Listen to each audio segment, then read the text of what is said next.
तो अस्सलाम वालेकुम दोस्तों, उम्मीद करता हूँ आप सब खैरियत से होंगे। तो लास्ट टाइम अगर आपको याद होगा तो हमने अलेक्जेंडर द ग्रेट यानी कि सिकंदर आजम के बारे में वीडियो बनाई थी और उसमें हमने सिकंदर आजम की इब्तदाई जिंदगी और उसने ईरान को कैसे फतह किया और दारा सिंह के साथ उसकी जंग कैसे हुई और उसके अलावा सिकंदर आजम जो है वो अपनी जंग की स्ट्रेटेजीज कैसे बनाता है, इन सब चीज़ों को हमने डिस्कस किया था और उस कहानी के असल हकायक को आपके सामने लेके आए थे। आज हम उसी का पार्ट 2 बनाने जा रहे हैं। जैसा कि हम जानते हैं, सिकंदर आजम जिसके सर पे पूरी दुनिया को फतह करने का भूत सवार था, वो पूरी दुनिया को फतह करना चाहता था और ये ख्वाब उसके बाप का था जिसको लेकर वो बेटा चल पड़ा था दुनिया को फतह करने। तो उसकी इब्तदाई जिंदगी जो कि हम पार्ट 1 में डिस्कस कर चुके हैं, वो आप वीडियो जाके देख भी सकते हैं।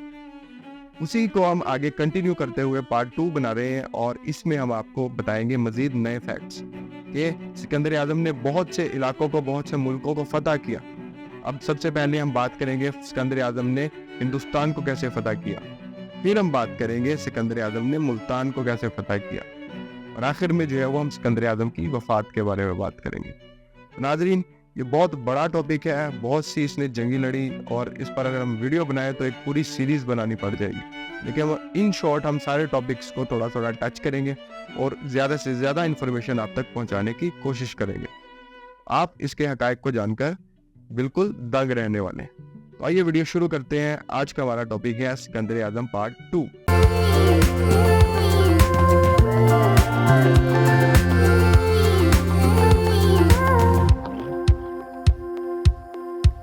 तो दोस्तों, सिकंदर आजम जो ईरान और मिस्र को ऑलरेडी फतह कर चुका था, तो लोगों ने उसके बाद उसको मशवरा दिया कि वो ऑलरेडी बहुत ज़्यादा फतुहात हासिल कर चुका है और लिहाजा वो वापसी की राह ले ले। लेकिन हम जानते हैं कि सिकंदर आजम के सर पर पूरी दुनिया को फतह करने का भूत सवार था और सिकंदर आजम के ये अल्फाज थे कि जब तक मैं हिंदुस्तान को फतह नहीं कर लेता तब तक मैं चैन से नहीं बैठूंगा। तो दोस्तों, 327 कबल मसीह की बात है, यानी कि हजरत ईसा के पैदा होने से 327 साल पहले की बात है, जब सिकंदर आजम ने हिंदुस्तान की तरफ अपनी पेशकदमी शुरू की। तब सिकंदर आजम के साथ 1,20,000 प्यादे और 15,000 घुड़सवार शामिल थे। तो जब वो काबिल के मुकाम पर पहुंचे तो तब उसने अपने लश्कर को 2 हिस्सों पर डिवाइड कर दिया। 2 हिस्सों में तकसीम करने के बाद एक लश्कर को उसने दरियाए सिंध की तरफ रवाना कर दिया और दूसरे लश्कर की खुद क़यादत करते हुए वो शमाल की जानब चल पड़ा और वहां पर उसने एक किले को फतह किया जिसके बारे में बहुत मशहूर है कि रोम का बादशाह हरकल भी उस किले को फतह नहीं कर सका था। तो दोस्तों, कोहे मूर के करीब नीसा के मुकाम पर वो दोनों फौजें जो 2 हिस्सों में डिवाइड हो चुकी थी वो वापस मिल गई और आगे अटक के मुकाम पर दरिया सिंध को इन्होंने अबूर किया और आगे चलकर दरिया जहलम के करीब इनका सामना हुआ हिंदुस्तान के राजा पोरस के साथ। तो दोस्तों, सिकंदर आजम जानता था कि जिस तरह उसने ईरान के बादशाह दारा का सामना किया था, पोरस का उसी तरीके के साथ सामना नहीं किया जा सकता, क्योंकि उसने पहले से ही पोरस की बहादुरी के किस्से सुने हुए थे और आगे चलकर जिस चीज को ताकत से नहीं जीता जा सकता उसको दिमाग की अक्लमंदी इस्तेमाल करते हुए जीता जा सकता है। इसी दिमाग की अक्लमंदी को इस्तेमाल करते हुए उसने एक बेहतरीन किस्म की जंगीर चाल चली। उसने अपने एक फौजी जर्नैल की क़यादत में एक छोटा सा दस्ता पोरस के सामने भेजा और खुद पूरे लश्कर को लेकर एक तरफ चल पड़ा।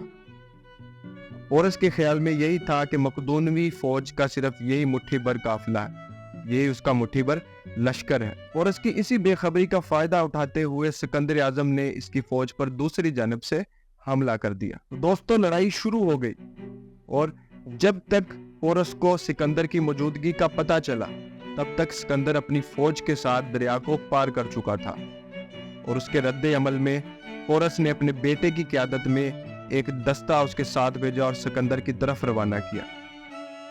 दोस्तों, सिकंदर जो बड़े बड़े सिपा सलारों और जर्नैलों का सामना कर चुका था, उनके साथ 2-2 हाथ कर चुका था, ये एक नौजवान लड़का इसका क्या ही बिगाड़ सकता था।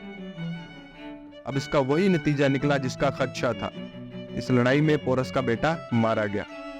अब सिकंदर के सामने पूरा मैदान साफ था और उसने अपनी फौज की पूरी ताकत से पोरस की फौज पर हल्ला बोल दिया। तो जैसा कि मैंने बताया कि पोरस बहुत बहादुर इंसान था, उसने ईरानियों के बरक्स बहुत ही बहादुरी से लड़ा और पोरस की फौज में 180 हाथी भी शामिल थे। मकदूनवी फौज को इन्हीं 180 हाथियों से खतरा था, क्योंकि हाथियों को देखकर घोड़े हैबत ज़दा हो जाते हैं और अपने ही मालिक की बात नहीं मानते। लेकिन इस मुसीबत का भी हल उसने बहुत अच्छे से किया और अपनी अकल को इस्तेमाल करते हुए जब हाथियों ने इनकी फौज पर हमला किया, उसने अपनी फौज को 2 हिस्सों में तकसीम कर दिया। सिकंदर की यह चाल बहुत कामयाब साबित हुई, क्योंकि दोनों तरफ से जब उसकी फौज डिवाइड हो चुकी थी और हाथियों ने हमला कर दिया था, तो इसकी फौज ने जो है वो उनको धकेलना शुरू कर दिया, प्रेशराइज करना शुरू कर दिया, उनको कंप्रेस करना शुरू कर दिया। तो उनको जो है वो एक बारीक सी घाटी में हाथियों को धकेल दिया। अब इतनी तंग घाटी को देखकर और कहीं भी जाने का रास्ता जब हाथियों को ना मिला, तो वो बिदक उठे और अपनी ही फौज के लिए वो खतरा बन गए। तो दोस्तों, इस मार्के में यानी इस जंग में पोरस के 20,000 फौजी मारे गए। उसके 20,000 आदमियों के साथ साथ 100 हाथी भी मारे गए, लेकिन पोरस ने फिर भी हिम्मत ना हारी, वो मुसलसल लड़ता रहा। उसने तब तक हार नहीं मानी जब तक उसका पूरा जिस्म जो है वो जख्मों से चूर नहीं हो गया। उसके बाद पोरस को सिकंदर आजम की फौज की तरफ से गिरफ्तार कर लिया गया। और सिकंदर की एक बहुत अच्छी आदत थी कि जब वो किसी भी दुश्मन बंदे को पकड़ता था, उसको अपनी सफाई में कुछ ना कुछ कहने के लिए जरूर एक मौका देता था। और जिस दिन उनको फतह हासिल हुई, उसी दिन पोरस को सिकंदर आजम के सामने पेश किया गया और सिकंदर ने उससे वही सवाल किया कि बताओ तुम्हारे साथ क्या सलूक किया जाए। इसके जवाब में पोरस ने जवाब दिया कि जो एक बादशाह को दूसरे बादशाह के साथ करना चाहिए। दोस्तों, सिकंदर आजम पहले ही उसके बहादुरी के किस्सों से बहुत ज्यादा मुतासिर था, लेकिन पोरस की बातों ने सिकंदर को और अपना दीवाना बना लिया। उसकी बातों ने उसको मजीद मुतासर किया और सिकंदर का यही अच्छाई कहने या उसका रूल कहने या उसकी आदत कहने यही थी कि वो किसी भी बहादुर आदमी को मौत के घाट उतारने नहीं देता था। उसने पोरस को माफ कर दिया और उसका तमाम तर इलाका उसको वापस कर दिया।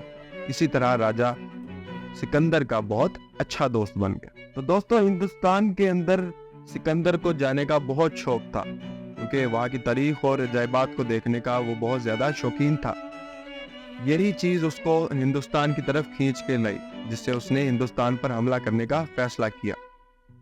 अब इससे आगे वो मजीद कार्रवाइयां करता, लेकिन उसकी फौज ने उसका साथ ना दिया, क्योंकि गुज़िश्ता सालों में उसकी फौज मुसलसल जंगें लड़ती आ रही थी। अब वो लोग बेइंतहा थक चुके थे और मजीद उनमें हिम्मत ना थी कि वो आगे कोई भी कार्रवाई कर सकते। अब जितना ये पीछे इलाका जीत कर आ चुके थे, वहां की फौजें बहुत जल्दी हार मान जाती थी। लेकिन जब इन्होंने हिंदुस्तान फौज के साथ जो है वो मुकाबला किया, तो इनको तब तजुर्बा हुआ कि इनके साथ जो है वो आगे लड़ना मजीद इनके लिए बेहतर नहीं है। तो इस तरह नाजरीन, इसने हिंदुस्तान पर ये एक बहुत बड़ा हमला किया और उसके बाद फतह भी हासिल की और आगे चल के इसने मजीद कार्रवाइयाँ भी की और मजीद इसने शहरों और मुल्कों को जीता भी। उनके बारे में जो है हम अगली वीडियो में डिस्कस करेंगे, तो इस टॉपिक को ज़्यादा हम लंबा नहीं करेंगे ताकि आप लोग भी बोर ना हो और मैं भी ज़्यादा ना थकूं। तो ये टॉपिक जो है हम यहीं तक ख़त्म करते हैं। इसका हम पार्ट 3 बनाने की कोशिश करेंगे और ज़्यादा से ज़्यादा उसमें इंफॉर्मेशन भी हम डालेंगे और अगले पार्ट में ही हम सिकंदर आजम की वफ़ात के बारे में बात करेंगे, जो कि खुद में ही एक किस्सा है, और इसकी दूसरी जंगी स्ट्रेटजीज के बारे में बात करेंगे जो इसने मिस्र या मुल्तान को फतह किया था। तो दोस्तों, इधर ही हम इस वीडियो का अख्ताम करते हैं। आप हमारे चैनल को लाइक करें, सब्सक्राइब करें और दोस्तों और यारों के साथ शेयर करें। मिलते हैं अगली वीडियो में, तब तक के लिए अल्लाह हाफिज।